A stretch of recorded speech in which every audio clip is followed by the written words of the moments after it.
Hey everyone, my name is Anjita, and today I'm going to try and bring you a build I put together for Remnant 2 that I call the Regenerating Demolitionist. I'm going to go ahead and try and get this done as smoothly as I can since I'm not working off of any kind of script or anything. I am completely ad-libbing everything right now. So here we go. First, let's start off with our archetypes. We're running the medic as our prime, so that we have the regenerator prime perk, and their damage perk on the medic is one of the only two archetypes that has a increase to all damage. The all damage is important because our secondary is the summoner.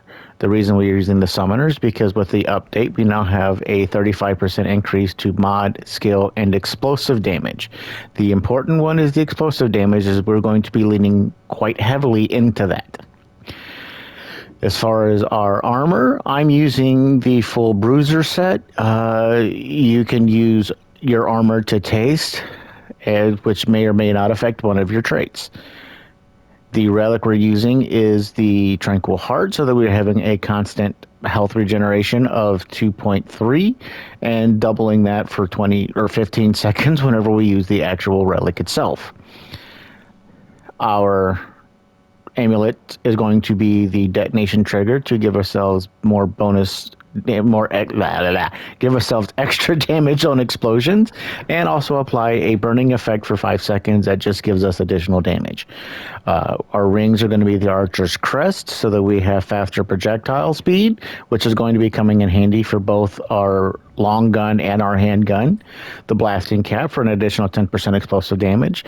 Our Burden of Destroyer, which reduces our ideal range of firearms by 25%, but gives us an additional 15% damage on everything. So that includes our explosions. And then we're going to use the Dense Silicon Ring to gain 200% of our health regenerated as mod power, which will be happening effectively all of the time. As far as our traits, triage and regrowth come with our archetypes. Kinship, I consider to be a must because with all the explosions we're going to be throwing out, getting caught in one of them is pretty inevitable. So with kinship maxed out, this reduces that damage to basically 0. Strong back is kind of optional depending on whether or not you mind heavy rolling, or if you're good with using a lighter armor set and you don't necessarily have to worry about the weight capacity as far and how it impacts your rolling. Fortify to give us an additional 50% armor effectiveness. Vigor to max out our health. Spirit to max out our mod regen, at least as far as traits is concerned.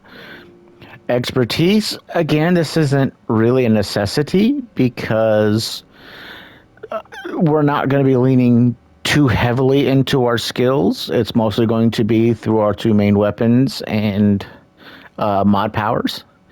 Bark Scan for additional damage reduction, amplitude to maximize the size of our explosions, and siphoner to get a little bit of health back when we attack. As far as the skills on your archetypes, anyone will do for either. I personally prefer Healing Shield because I like how that works out in clutch situations. And your minions are really completely up to taste. You can have no minions, or you can have any of the 3. I personally like the flyers because they tend to try and stay out of melee range, except for things that close in on them, but they tend to stay out of melee range, which means they don't take as much damage as, say, the little meatballs will take, because they do nothing but melee, and the big boy loves to get in close. So plus, he's also a huge target that gets in the way of everything. So I prefer him. I prefer the flyers. Again, these guys are not required at all. You can actually run this build perfectly fine without ever actually summoning. To me, they're just good as a little bit of extra damage source, some distractions, and they work pretty good as regenerator fodder to help me get back my relics even sooner. As far as our weapons are concerned, we're going to be using the new Corrupted Arbalest with a Bandit Mutator.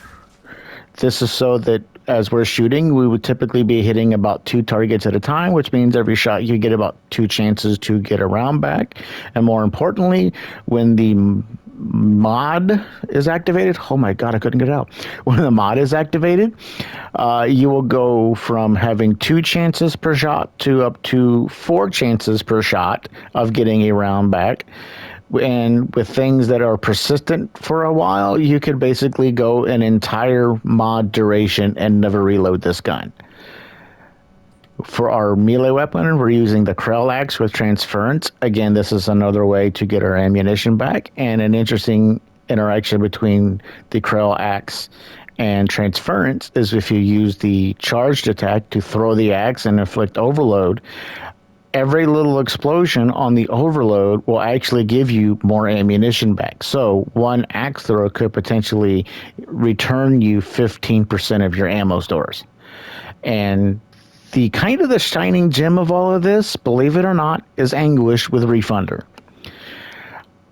I'm going to show you how this works in a second, but with Refunder, you could actually take your weapons from literally 0 ammunition, run through the entire Load the Weak mod, and you will regenerate a good chunk of the ammunition for Anguish, and at least a few shots or a number of shots for the Corrupted Arbalest. So with this setup here, you will basically never run out of bullets. You will never have to worry about using an ammo box or anything like that, or having to try and pick up bullets on the floor, unless you really want to pick up ammo packs on the floor. But in all reality, you could literally leave all of the ammo that drops for any other players if you're running co-op. So just to give you a quick example of how all of this comes together, I'll give you a quick demonstration. So as you can see right now, both of our guns are completely emptied out, and we are down 1 relic. So as far as the ammunition regeneration is concerned, here's how this works. If you find yourself at low or 0 ammunition, or even if you just happen to find something that's a bit tougher, say an elite or a boss, kick in the mod and begin shooting. As you see, we are gaining ammunition for both guns. And because the mod for the Anguish recharges very quickly, we can go right back into it and begin regenerating ammo for both guns again.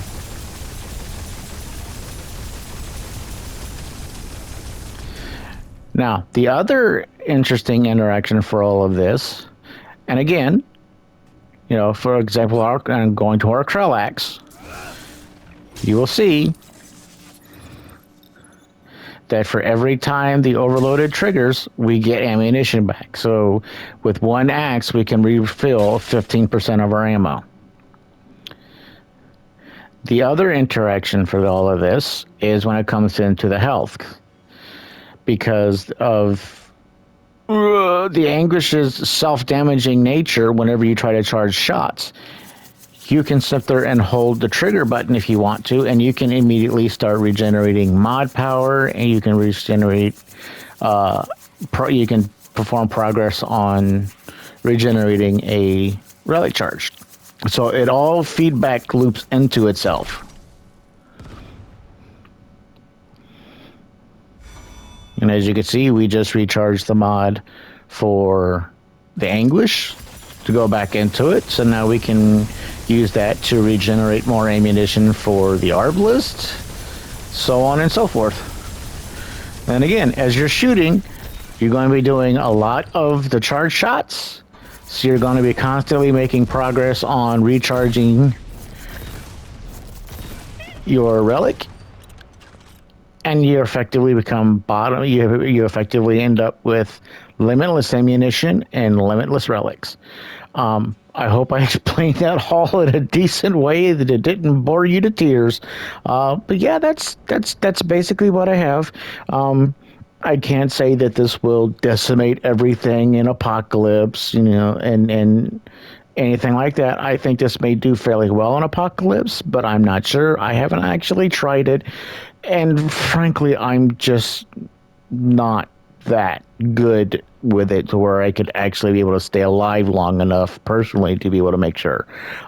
If you want to try this build out and throw it into an apocalypse difficulty and let me know how well it runs, feel free. In the meantime, I think I came up with something that's rather fun to play and actually has decent survivability and puts out good damage. Speaking of damage, I'm going to go ahead and do that real quick. I also want to show you the interaction that Bandit has with this. Now, you see here, we're not doing terrible. I mean, just getting every once in a while. Kicking the mod, though.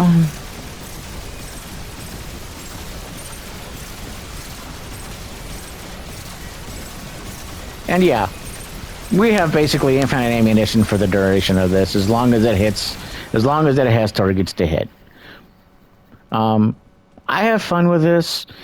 It's at least the game difficulties I've run in. I think the highest I've actually tried this in was in Nightmare, and I actually managed to defeat the Awakened King, the one true king, in like 4 tries.